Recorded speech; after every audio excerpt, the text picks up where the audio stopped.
Hello dear student, कैसे हैं आप सब। आशा करती हूँ आप सब बहुत अच्छे होंगे। सो बच्चों, आज हमारी हिंदी की क्लास 4th का चैप्टर नंबर 13 शुरू करते हैं। हमारे चैप्टर का नाम है बच्चों भगवान सबको देखता है। तो बच्चों, हमारे चैप्टर का नाम बड़ा ही प्यारा है, भगवान सबको देखता है। और ये सच बात है कि भगवान वास्तव में सभी को देखता है।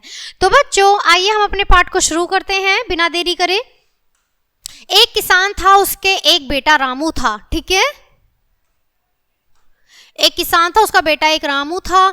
एक दिन की बात है, किसान अपने खेत में काम कर रहा था, रामू भी वहीं था। पड़ोस के खेत में गाजर उगी हुई थी। रामू ने वहां जाकर एक गाजर खींचकर निकाल ली। गाजर खींचते देखकर किसान अपने बेटे से बोला, बेटा यह खेत दूसरे किसान का है, तुम्हें उसके खेत से गाजर क्यों निकाली?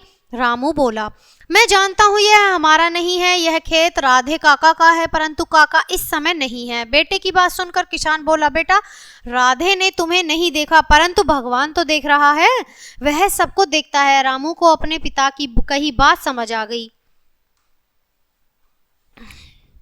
एक बार की बात है, बरसात नहीं हुई। बरसात न होने से सभी किसान के खेत सूख गए। खाने के लिए भी किसी के घर में अनाज नहीं था। सभी किसान बहुत परेशान थे। भूख से बेचैन रामू का पिता सोचने लगा, क्या करूं, अनाज कहां से लाऊं? गांव के केवल पड़ोसी राधे के खलियान में ही अनाज था। पिछले साल उसके खेत में गेहूं की खूब पैदावार हुई थी। रामू के पिता ने राधे के खलियान से अनाज चोरी करने की योजना बनाई।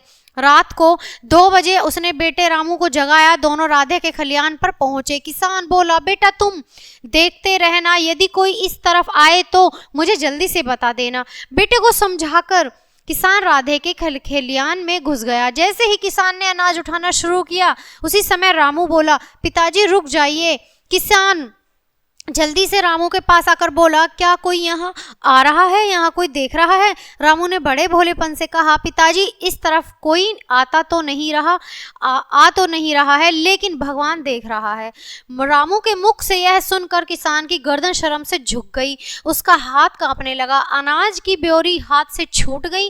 वह बोला, हाँ बेटे, भगवान तो देख ही रहा है, मैं भूल गया था, अच्छा हुआ तुमने याद दिला दिया। किसान ने अपने बेटे को छाती से लगा लिया और भगवान से माफ़ी मांगने लगा। फिर दोनों भगवान को याद करते हुए अपने घर की तरफ चल दिए। सो बच्चों, आज हमारा चैप्टर बड़ा ही अच्छा था। इससे हमने क्या सीखा कि हमें कभी भी किसी का बुरा नहीं करना चाहिए, ना ही चोरी करनी चाहिए, क्योंकि भगवान सब देखता है।